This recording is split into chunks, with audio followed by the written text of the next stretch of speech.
E se não existir outra vida? Essa tu viveu. O que tu fez com ela? Guardou teus sonhos na gaveta com medo de falhar? Esperou sempre pelo amanhã como se o tempo fosse um poço sem fundo? Amou pouco porque tinha vergonha de se expor? E se essa for a sua única chance?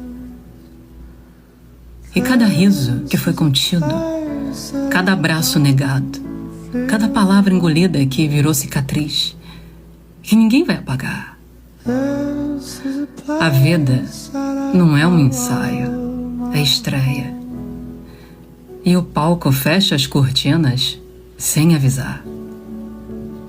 Então me diz, você está vivendo ou existindo? Porque se não houver outra vida, essa é a tua eternidade.